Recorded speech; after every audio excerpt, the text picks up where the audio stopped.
Welcome back to Friday Beyond Spotlights. We have with us today Mr. Evan AuYang, Animoca Brands Group President.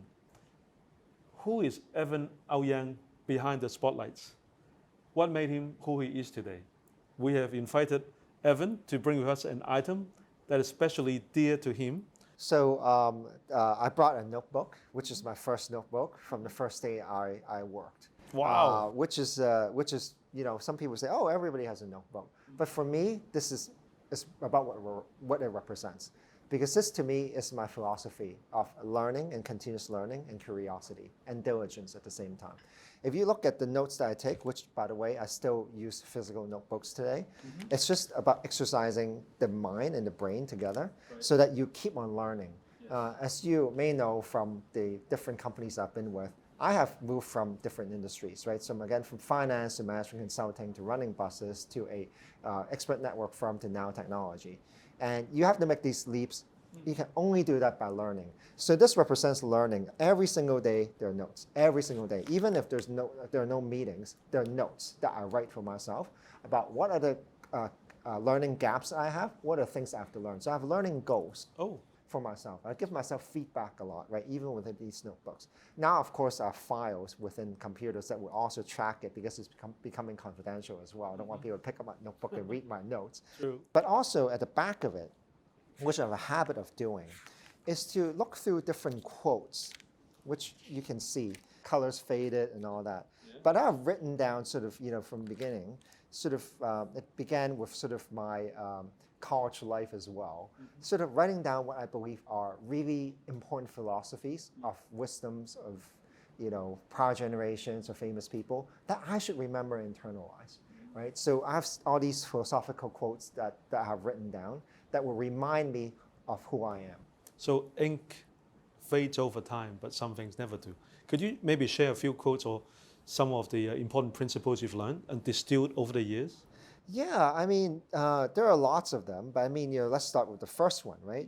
It says that no pessimist ever discovered the secret of the stars or sailed to uncharted land or opened a new doorway for the human spirit, right?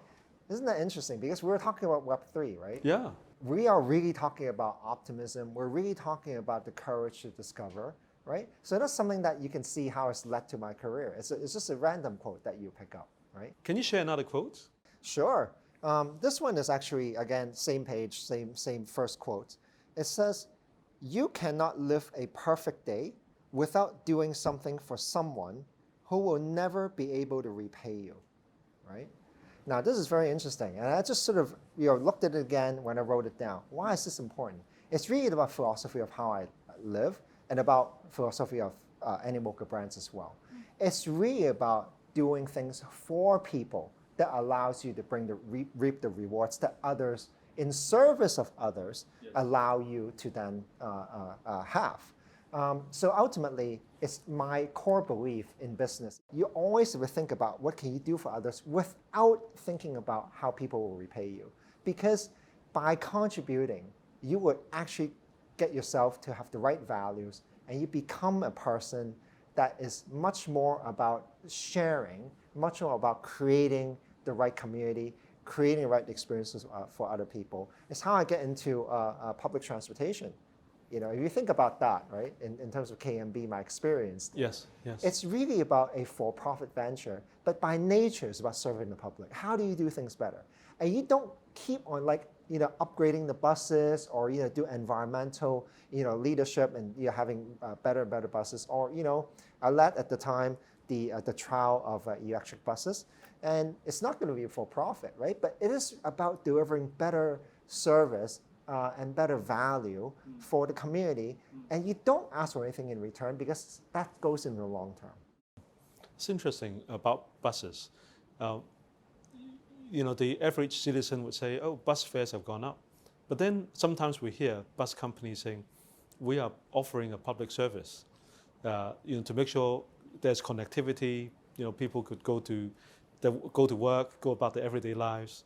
And while you say it's for profit, yet it's not truly all for profit, is it? Correct.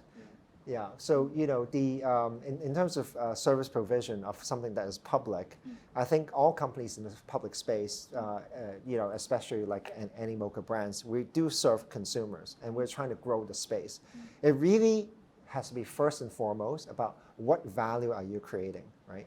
So if you look at the philosophy of Animoca brands, that is the core philosophy that differentiates us. So in a lot of companies in either the NFT or crypto space, we actually are a little bit more sort of concerned that there are a lot of companies or individuals even out there that are really doing this for quick profit, right? That's not what we're about, right? What we're thinking about is that what is it that we're creating in terms of the value that that community would truly treasure? Is it a AAA science fiction type experience based on a very strong storyline? Is it a creator's world where people can just do anything that they want in there and then mint NFTs that they can then sell? It has to be something that is really for the benefit of the community. Have there been any mentors in your life that make you who you are today, and why? I think the first mentor was my mom. She passed away in 2010, but all her philosophy lives within me. That's how I think about it. She is the first person to have taught me that we are very lucky, right? My brother and myself, to be afforded good education, to be supported by family, and we should then therefore focus not on ourselves and really think about what is our role in society and how do we contribute to society. That has formed the backbone of the basis of how I actually operate in the business world, right? So that's the first one. The second mentor, which was actually very important, was my boss in my first job at Bankers Trust. Her name is Caroline Van. She is actually a Hong Kong-based person, and she is a very idealistic person, meaning that in most of the places in the business world where I have come across many people, business people are very pragmatic about money, earning more money, about is that a good deal, is that a bad deal? Right. Very calculating. Bottom line, top line. Exactly.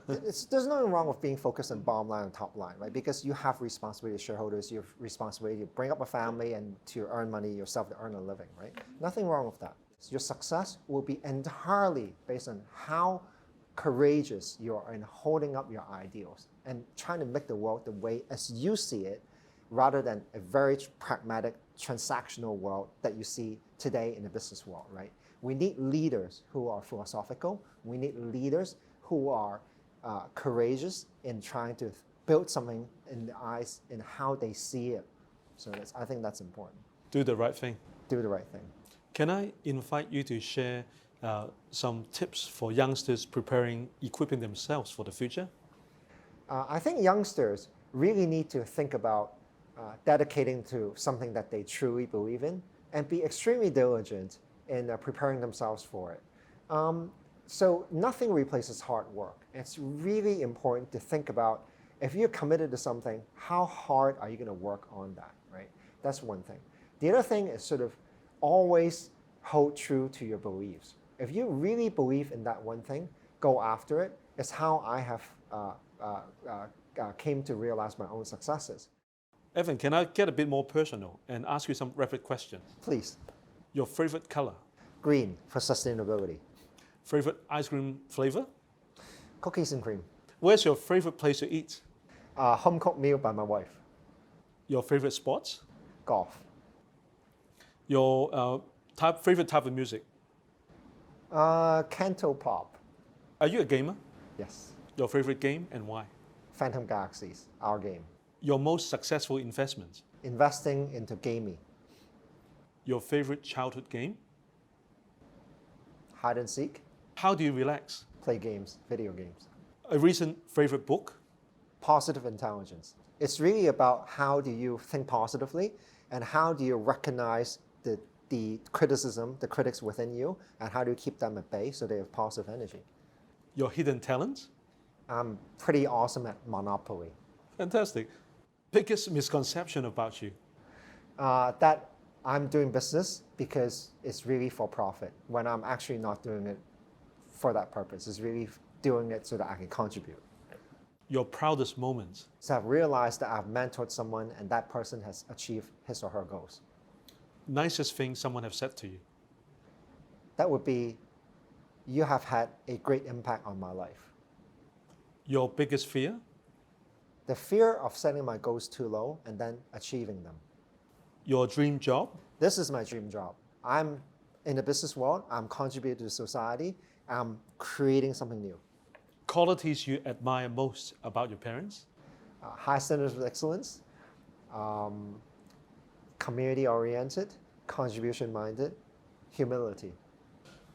Evan, what advice would you give to your younger self? Be more courageous in taking more risks and failing earlier. Don't be afraid of it. Thank you, Evan. Thank you, Nick. Well, thank you all for coming on Friday Beyond Spotlights. Be well. Evan and his colleagues are forerunners in building their ecosystem to empower individuals and brands to benefit from using blockchain technology, NFTs, play-to-earn games, and the Openverse. He is paving the way for the future, and regulators should update laws and regulations to catch up with the technological developments. Thank you for watching Friday Beyond Spotlights. Till next time, goodbye.